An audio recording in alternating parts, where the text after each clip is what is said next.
Objectives of new economic policy. Objective of new economic policy. The objectives of new economic policy are as under. अभी हमें देखना है new economic policy के क्या objectives थे. The number 1, to increase the rate of growth of the economy. कि new economic policy objective में first objective है कि जो ग्रोथ रेट है वो क्या है, वो क्या करना पड़ेगा, इंक्रीज करना पड़ेगा. तब इकोनॉमी का ग्रोथ एंड डेवलपमेंट होगा. Means to increase the rate of growth of the economy. Next, to improve the performance of the public sector and to increase efficiency of the public sector.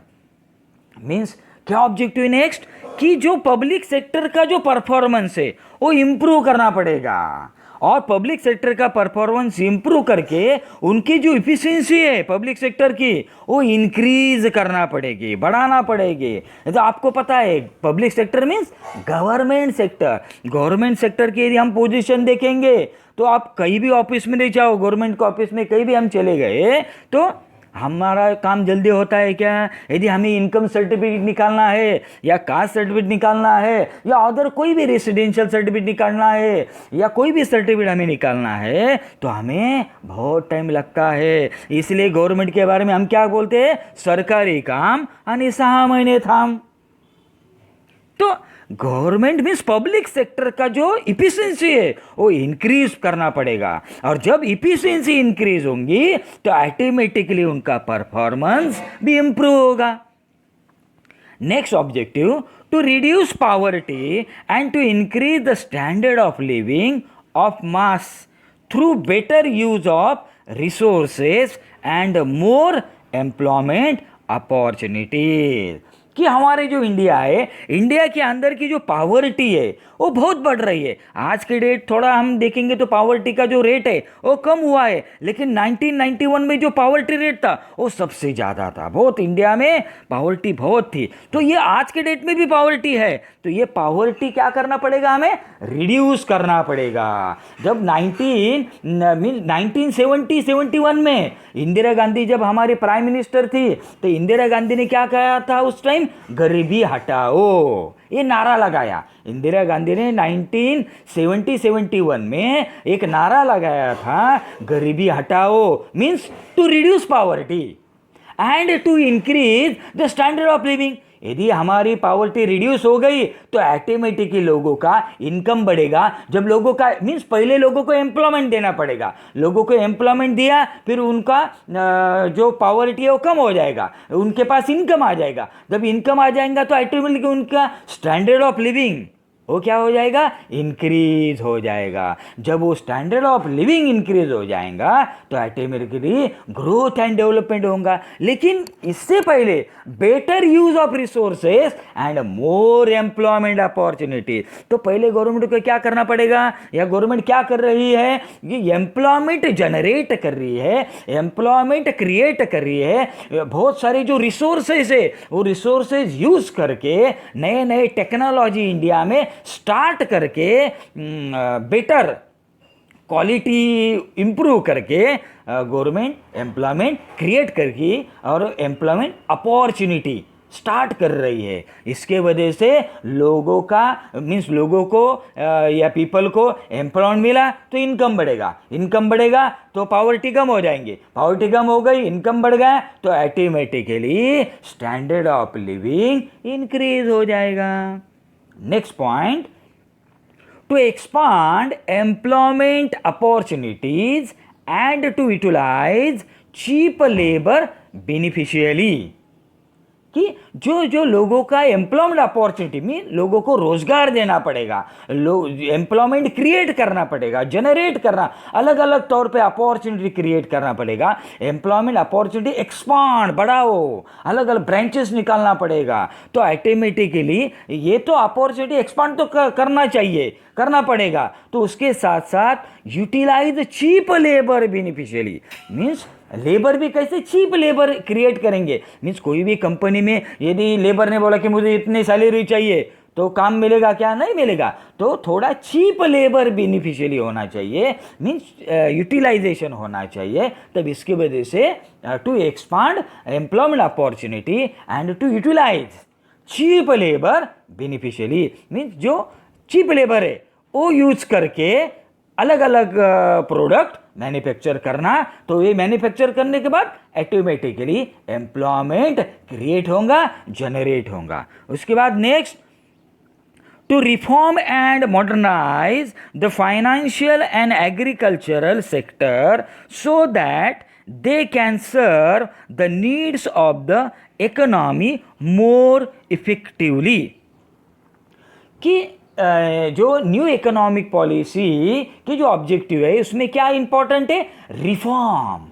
आज के date में दिन ब दिन every day हर एक people ने, हर एक के माइंड में रिफॉर्म होना जरूरी है, इम्प्रूवमेंट होना जरूरी है। हमारे माइंड में हमें कल क्या करना है ये हमने सोचना चाहिए। तो ऑटोमेटिक हर पीपल ने कभी सोचा कि मेरे लाइफ में हमें थोड़ा रिफॉर्म करना चाहिए, हम इम्प्रूव होना चाहिए, हमें कुछ करना है, हमें इम्प्रूव करना है, पॉजिटिव थिंकिंग होना जरूरी है। तो इंडियन इकोनॉमी में या न्यू इकोनॉमिक पॉलिसी क्यों, उसके क्या ऑब्जेक्टिव थे, टू रिफॉर्म एंड मॉडर्नाइज, कि हर एक मॉडर्न के साथ चलना है, मॉडर्न सिस्टम हमने अडॉप्ट करना चाहिए। और जैसे the financial and agriculture sector, जैसे मॉडर्न सिस्टम कैसे अडॉप्ट करेंगे, फाइनेंशियल, जैसे बैंक क्या है, एक फाइनेंशियल क्या बोलते हो हम उसको, फाइनेंशियल इंस्ट्रूमेंट नहीं बोल सकते, ये फाइनेंशियल कॉरपोरेशन है या फाइनेंशियल ऑर्गेनाइजेशन है या इंस्टीट्यूशन है। तो इसमें क्या मॉडर्नाइज हुआ है, बैंक सेक्टर में क्या मॉडर्न हुआ है, तो आपको पता है ATM card, debit card, credit card, mean सब online, mobile banking, online banking, net banking, ये सब क्या मॉडर्न हुआ। मीन्स बैंकिंग सेक्टर में आफ्टर 1991 में रिफॉर्म हुआ, ये एक ऑब्जेक्टिव है। उसके बाद एग्रीकल्चर सेक्टर में आपको पता है पहले एग्रीकल्चर फार्मिंग कैसे करते थे, ऑक्स से, बैल जो बोलते हैं हम, उससे एग्रीकल्चर फार्मिंग करते थे। लेकिन आज के डेट में क्या हुआ है, ट्रैक्टर आया है, बहुत सारे एग्रीकल्चर इक्विपमेंट है, इंस्ट्रूमेंट्स है, मशीनरीज है, वो लोग यूज कर रहे हैं, अडॉप्ट कर रहे हैं, और उसकी जरूरी है। जब ये नए नए modern technology, modern equipment, instrument agriculture sector में यदि हम यूज करेंगे, स्टार्ट करेंगे, तो हमारी जो इफिशियंसी है, जो एग्रीकल्चर प्रोडक्ट है, वो क्या हुआ, इफेक्टिवली इंक्रीज होगा, इफेक्टिवली इंक्रीज होगा। Next objectives, to control inflation by increasing the supply goods। आपको पता है आज यदि हम आज देखेंगे तो ये कोरोना महामारी के अंदर गवर्नमेंट का जो इनकम है वो इनकम कम हुआ है, इसलिए गवर्नमेंट ने क्या किया, पेट्रोल के दाम बढ़ा दिए है। आज हम कल मैं पेट्रोल भरने के लिए गया था तो कम से कम पेट्रोल की प्राइस 89 रुपीज़ थी पर लीटर, 89। ये मैंने खुलकर कल पालघर में पेट्रोल ये किया तो 89। तो to control inflation by increasing the supply goods, तो पेट्रोल तो बढ़ गया है, तो ऑटोमेटिकली यदि पेट्रोल का प्राइस, जो फ्यूल है, जो ईंधन जो बोलते हैं हम, वो बढ़ गया तो ऑटोमेटिकली सब बढ़ेगा। मीन्स सप्लाई गुड जो भी है, मीन्स जो ग्लोसरी है, मीन्स या कोई भी हमारे जो प्रोविजन में, किराना शॉप में जो भी प्रोडक्ट हम यूज कर डेली यूज में, तो हर एक प्रोडक्ट की प्राइस क्या होंगी, इंक्रीज होंगी। जब प्रोडक्ट की प्राइस इंक्रीज होंगी तो इन्फ्लेशन रेट बढ़ जाएगा। तो ये कंट्रोल होना जरूरी है। जो इंक्रीज इन्फ्लेशन है उसको क्या करना पड़ेगा, कंट्रोल करना पड़ेगा। तो ये भी न्यू इकोनॉमिक पॉलिसी का ऑब्जेक्टिव है। Next, to control fiscal deficit by reducing unproductive expenditure of the government and effort to increase government revenue by increasing the tax slab। Mean जो फिस्कल डिफिसिट है, government का जो fiscal deficit है वो control करना चाहिए। जैसे अनप्रोडक्टिव एक्सपेंडिचर है वो रिड्यूस करना चाहिए। मीन्स जैसे अभी आपको पता है, अभी तो ठीक है, अभी ये महामारी की वजह से कोई बाहर नहीं जा रहा है, तो नहीं तो आपको पता है कि गवर्नमेंट का जो एक्सपेंडिचर है वो उनके जैसे कोई जैसे अधिवेशन जो बोलते हैं महाराष्ट्र गवर्नमेंट में, मुंबई में हिवाळी अधिवेशन, उन्हाळी अधिवेशन, पावसाळी अधिवेशन, मीन्स ये सब अधिवेशन इसके वजह से करोड़ों रुपए खर्चा होता है मुंबई में और नागपुर में, और औरंगाबाद में एक दिन का क्या बोलते हैं उसका अधिवेशन रहता है। लेकिन एक दिन औरंगाबाद में एक दिन अधिवेशन के लिए कम से कम 5-6 करोड़ रुपीस खर्चा हो जाता है। तो ये जो एक्सीस है, जो अनप्रोडक्टिव एक्सपेंडिचर है, जो जिसका यूज ज़्यादा नहीं है, तो जो अनप्रोडक्टिव एक्सपेंडिचर है वो रिड्यूस करना चाहिए, कंट्रोल करना चाहिए। और जो गवर्नमेंट का रेवेन्यू है, गवर्नमेंट का रेवेन्यू मीन्स क्या है, आपको गवर्नमेंट को रेवेन्यू कैसे मिलता है, तो आप बोलेंगे तुरंत sir tax. Tax, 2 types of tax, direct tax, indirect tax. उसके जो स्लैब है वो गवर्नमेंट भरा रहा है, और वो बढ़ने के बाद फिर जो फिस्कल डिफिसिट क्रिएट होता है, तो गवर्नमेंट का जो रेवेन्यू का सोर्स कौन सा है, 2 सोर्सेस ऑफ रेवेन्यू, एक डायरेक्ट टैक्स और इनडायरेक्ट टैक्स। फिर डायरेक्ट टैक्स में क्या आएगा, इनकम टैक्स। तो ये बहुत सारे। इनडायरेक्ट टैक्स में क्या आएगा, इनडायरेक्ट टैक्स में आपको पता है आज के डेट में जीएसटी है, पहले वैट था, सीएसटी था, तो लेकिन आज इनडायरेक्ट टैक्स में क्या है, GST, goods and service tax. और डायरेक्ट टैक्स में इनकम टैक्स है, प्रोफेशनल टैक्स है, ये सब जो दिखने वाले टैक्स है।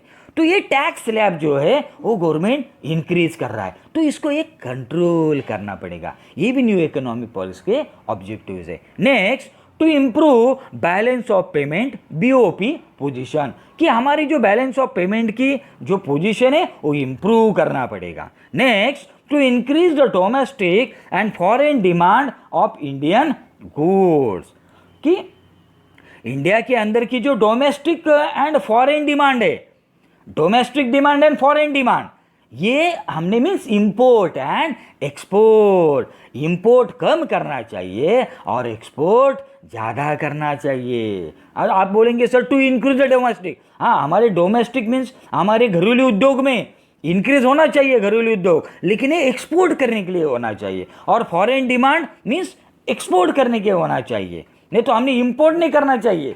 हर एक प्रोडक्ट फॉरेन कंपनी का नहीं यूज़ करना चाहिए, हमारा ही यूज़ करना चाहिए। लेकिन जैसे हमारे नासिक के ग्रेप्स है, क्या जलगाव के बनाना है, पालघरचा पापलेट आहे, हे सगळे एक्सपोर्ट क्वालिटीचे प्रोडक्ट आहे। तर हे प्रोडक्ट आपण काय केले पाहिजे, वाढवले पाहिजे आणि ते आपण एक्सपोर्ट केले पाहिजे। Next, to utilize latest technology in order to make Indian industry more competitive in the world market। हमने क्या करना चाहिए, जो भी प्रोडक्ट हमें प्रोड्यूस करना है वो प्रोड्यूस करने के लिए जो लेटेस्ट टेक्नोलॉजी है वो यूटिलाइज करना चाहिए, उसकी ऑर्डर देना चाहिए। और इसके वजह क्यों देना चाहिए, क्योंकि इंडियन इंडस्ट्री में या वर्ल्ड इंडस्ट्रियल सेक्टर में कंपटीशन एंड कॉम्पिटिटिवनेस मार्केट है।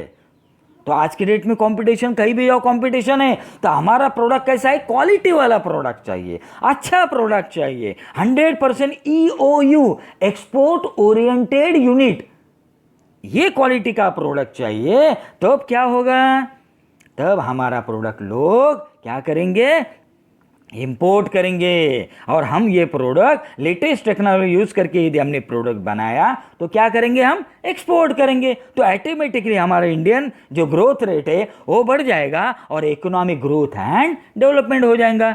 Next, to build sufficient foreign exchange reserve, जो फॉरेन एक्सचेंज रिजर्व है वो क्या है, सफिशियंट, उसमें इंप्रूवमेंट होना जरूरी है। Next, to achieve economic stabilisation, कि जो हमारे न्यू इकोनॉमिक पॉलिसी का नेक्स्ट ऑब्जेक्टिव है कि हमारे इकोनॉमिक स्टेबलाइजेशन अचीव होना चाहिए। कि हर एक इंडियन जो इकोनॉमी है, मीन्स इंडियन इकोनॉमी के 3 sector, primary sector, secondary sector and tertiary sector. Primary sector means agriculture sector, secondary sector means industrial sector, tertiary sector means service sector. ये तीनों sector का जो ग्रोथ रेट है, ये तीनों सेक्टर का ग्रोथ रेट मिला के जीडीपी ग्रोथ रेट बनता है। तो ये ग्रोथ रेट बढ़ना चाहिए। ग्रोथ रेट यदि हमारा 8%, 9%, 10%, इतना तो नहीं गया आज तक इंडियन हिस्ट्री में, पूरे 100 साल या 150 साल से, मीन्स जब से हमें फ्रीडम मिला है तब से हम ज़्यादा से ज़्यादा 7.2% से गए। आखिरी हमारा 7.2, 7.5% हमारा जीडीपी गया है। तो कम से कम 7 या 8% तो भी होना चाहिए। तब क्या समझना है, तो इकोनॉमिक क्या हुआ, स्टेबलाइजेशन हुआ। इंडियन इकोनॉमी स्टेबलाइज चाहिए। Next, to remove all kinds of unnecessary restrictions. जो भी अननेसेसरी रिस्ट्रिक्शंस है वो क्या करना चाहिए, रिमूव करना चाहिए। जैसे जो अननेसेसरी रिस्ट्रिक्शन मीन्स, जैसे कोई भी इंडस्ट्री को परमिशन, जो लाइसेंस रास्ता, परमिट रास्ता, लाइसेंस रास्ता, वो 1991 में एबॉलिश हुआ है। Next, my dear friend, thank you. अभी नेक्स्ट स्लाइड में हम आगे का डिस्कशन करेंगे। Thank you.